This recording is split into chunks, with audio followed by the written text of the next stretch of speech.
بزرگوں اور پیارے بھائیوں، اللہ کے دین کی باتیں دین کے کاموں کے لیے سنی جاتی ہے، سننے کے لیے نہیں سننا۔ تم سنو، گانا سنتے اور دوسری چیز سنتے، خبریں سنتے، وہ سننا نہیں ہے، کیونکہ اس کے پیچھے کوئی عمل نہیں ہے۔ دنیا کی خبریں سنو گے، خبریں معلوم ہو جائے گی، پھر عمل کچھ بھی نہیں۔ گانا سنیں، بلکہ دین کی باتیں جو سنی جائے گی وہ اپنے مقصد کے لیے سنی جائے گی۔ اس لیے ہم پر سننے کی بھی ذمہ داری ہے اور سن کر کے اس کو اپنے آپ کو صحیح رخ پر لانے کی بھی ذمہ داری ہے۔ انہی لوگوں کے لیے بشارت اور خوشخبری ہے۔ فبشر عباد الذین یستمعون القول ویتبعون احسنہ اولئک الذین ہداہم اللہ واولئک هم اولو الالباب۔ یہ کہا کہ بشارت دو بندوں کو۔ کون سے بندے؟ کہ جو ارادے کے ساتھ سنتے ہیں۔ ایک شرط یہ بھی ہے کہ ارادے سے سنیں، یہ نہیں کہ کانوں پر آواز آ رہی ہے، کہ نہیں، ارادے سے سنیں۔ جیسے کسی آدمی سے کوئی کام ہو، کوئی مطلب ہو تو اس کی بات ارادے سے سنتا ہے آدمی۔ ڈاکٹر کی بات ارادے سے سنتا ہے، وکیل کی بات ارادے سے سنتا ہے، وکیل مجھے کیا رائے ہے، ہاں، کیونکہ میرا کام ہے، میں نے اس کے سامنے اپنا کام پیش کیا ہے، وہ مجھے رائے دے رہا ہے، تو اس کی بات کیسے سنو گے؟ ایسے نہ کہ ایسا نہیں، بلکہ اس کی بات پوری توجہ سے سنو، ارادے کے ساتھ۔ اب یہ کام بتائے گا، جو علاج بتائے گا، جو راستہ بتائے گا، اس راستے پر اپنے آپ کو لانا۔ یہی طریقہ ہے دین کی بات سننے کا، اور یہی ہم کو ہدایت دی ہے کہ فبشر عباد، کہ بندوں کو بشارت دو، خوشخبری سنا دو۔ کہ کون سے بندے؟ کہ الذین یستمعون القول، کہ جو بات کو ارادے کے ساتھ سنتے ہیں، وہ سن کر کیا کرتے ہیں؟ کہ فیتبعون احسنہ، کہ سن کر کے اتباع احسن کرتے ہیں۔ اتباع احسن کا کیا مطلب ہے؟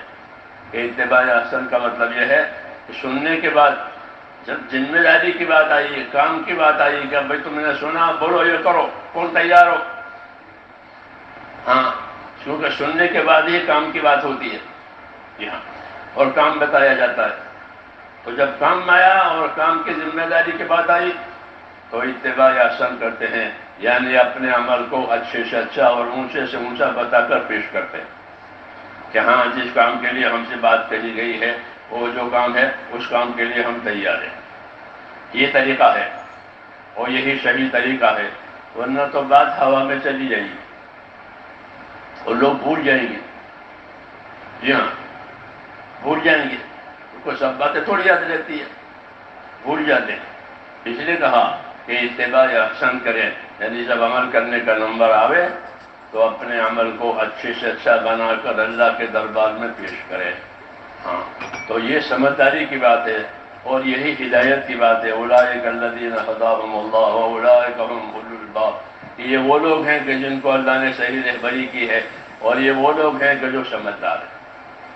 اس لیے میرے دوستو، دین کی باتوں کا مقصد وہ دین کے کام ہوتے ہیں، کہ دین کی باتیں سن کر دین کا کام کرنا ہے۔ ایک بات۔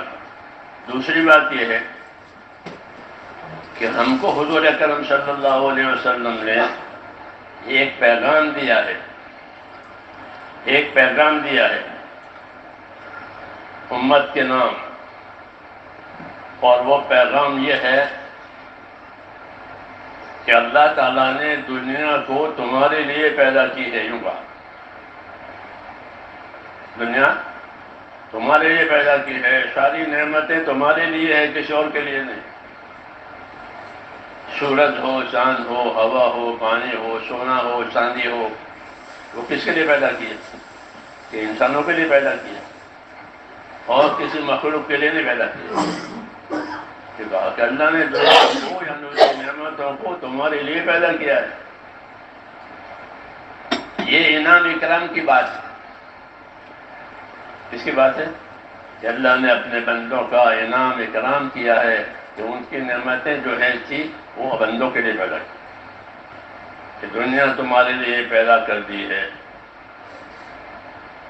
بلکہ پیدا ہی نہیں کی، بلکہ دنیا پیدا کر کے تمہارے کام میں لگائی ہے. دنیا کی ہر چیز آپ کے کام کے لیے تیار ہے. ہاں، کچھ چیزوں کو تو اللہ نے کام میں لگا ہی دیا ہے.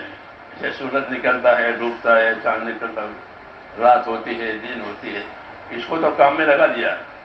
وہ آپ سے نہیں پوچھیں گے، اپنا کام کریں گے. جی ہاں، تو کچھ چیزوں کو تو اللہ نے ہمارے کام میں لگا ہی دیا ہے، اور کچھ چیزوں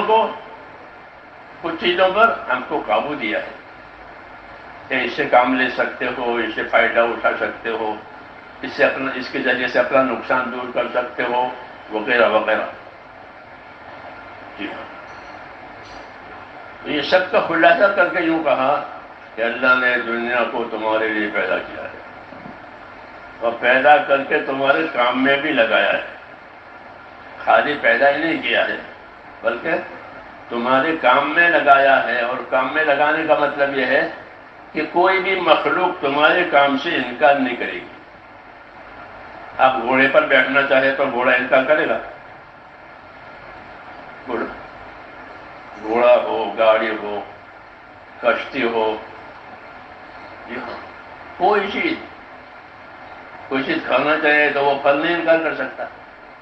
کر سکتا ہے؟ کوئی نہیں کرتا. کیوں کہ ان سب چیزوں کو اللہ نے ان کے لیے پیدا کیا.